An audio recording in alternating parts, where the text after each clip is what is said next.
नमस्कार, मैं हूं नीलू। तो बिहार विधानसभा चुनाव में 202 सीट लाने वाले राष्ट्रीय जनतांत्रिक गठबंधन के लिए आज का दिन बेहद ऐतिहासिक रहा। गांधी मैदान में नई सरकार का शपथ ग्रहण हुआ और इसमें प्रधानमंत्री नरेंद्र मोदी, केंद्रीय गृह मंत्री अमित शाह और कई केंद्रीय मंत्रियों समेत एनडीए के सभी घटकों के प्रमुख, एनडीए शासित राज्यों के मुख्यमंत्री और बड़े बड़े नेता शामिल हुए। देखिए, कुल मिलाकर 26 लोगों ने, यानी कि 36 जो सदस्य थे, उन्होंने मंत्री पद की शपथ ली है, जिसके इनमें किस किस पार्टी की कितनी भागीदारी रही। जेडीयू की 8, हम की 1, एलजेपी की 2, आरएलएम की 1 है और बीजेपी के 14 इसमें मंत्री शामिल रहे, जिन्होंने नीतीश कुमार के साथ शपथ ली है।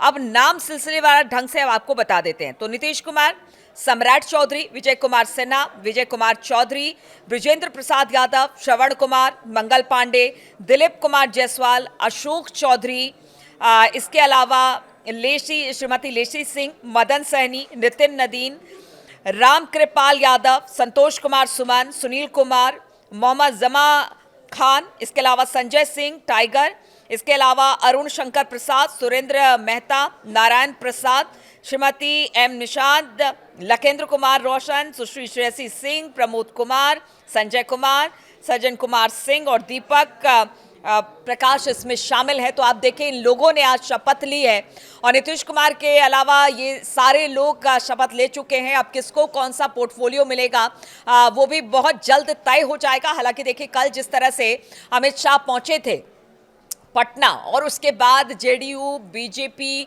और तमाम जो सहयोगी दल थे, उनके साथ बैठक हुई। उसके बाद पता चल गया कि किसको कौन सा पोर्टफोलियो मिलेगा। इसलिए किसी तरह की कोई संशय, किसी भी स्थिति की इसमें अब कोई दिक्कत है ही नहीं। तो किसको कौन सा पोर्टफोलियो मिलेगा, लेकिन 26 मंत्रियों ने अपना शपथ ग्रहण अब कर लिया है। अब देखना होगा कैसे कैसे कौन कौन किस किस विभाग को संभालते हैं। और देखिए, बड़ी चुनौती अब एनडीए गवर्नमेंट की बिहार में रहने वाली है, क्योंकि जिस तरह के वादों के साथ वो जनता के बीच में गई थी, उसे पूरा करने का एक बड़ा भार अब जेडीयू, बीजेपी और उनके सहयोगी दलों पर रहेगा। क्योंकि इसमें मुफ्त बिजली भी है, पैसा भी है, जो महिलाओं के खाते में पैसा है, बाकी लखपति दीदी है, बहुत सारे ऐसे वादे थे, इसलिए भार बहुत ज्यादा है। लेकिन अब देखना होगा कि जो मंत्री अपने पोर्टफोलियो को संभालेंगे वो किस तरह से अपने काम को अंजाम देते हैं। क्योंकि हमने देखा है, जब भी बीजेपी या फिर एनडीए कहीं पर भी अपनी सरकार बनाती है, तो उसके दूसरे दिन से, जिस दिन मुख्यमंत्री पद की शपथ ली जाती है या तमाम मंत्री अपना शपथ लेते हैं, उनका कामकाज शुरू हो जाता है। और इस बार तो ऐतिहासिक है।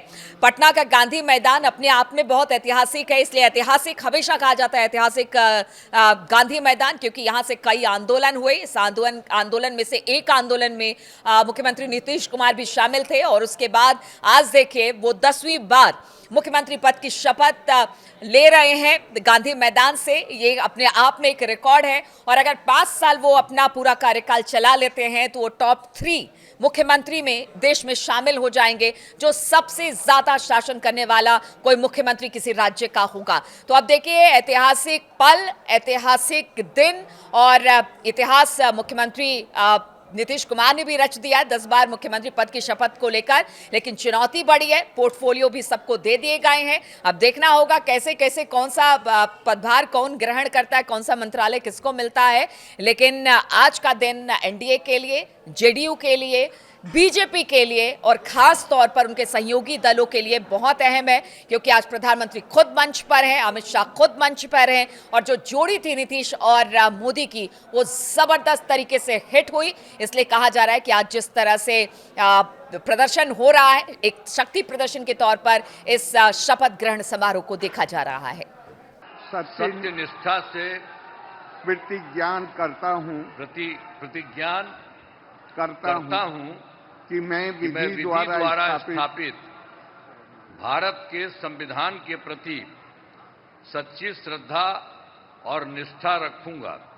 मैं भारत की प्रभुता और अखंडता अक्षुण्ण रखूंगा। मैं बिहार राज्य के मुख्यमंत्री के रूप में मैं अपने कर्तव्यों का श्रद्धापूर्वक और शुद्ध अंतःकरण से निर्वहन करूंगा। तथा मैं भय या पक्षपात, अनुराग या द्वेष के बिना सभी सरकार के लोगों के प्रति संविधान और विधि के अनुसार न्याय करूंगा। मैं नीतीश कुमार सत्यनिष्ठा से प्रतिज्ञान करता हूं कि जो विषय बिहार राज्य के मुख्यमंत्री के रूप में मेरे विचार के लिए लाया जाएगा अथवा मुझे ज्ञात होगा, उसे किसी व्यक्ति या व्यक्तियों को तब से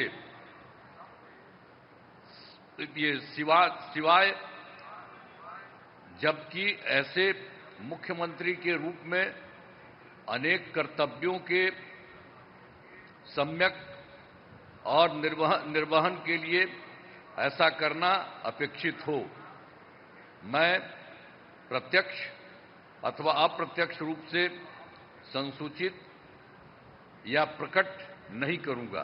धन्यवाद। धन्यवाद। बधाई।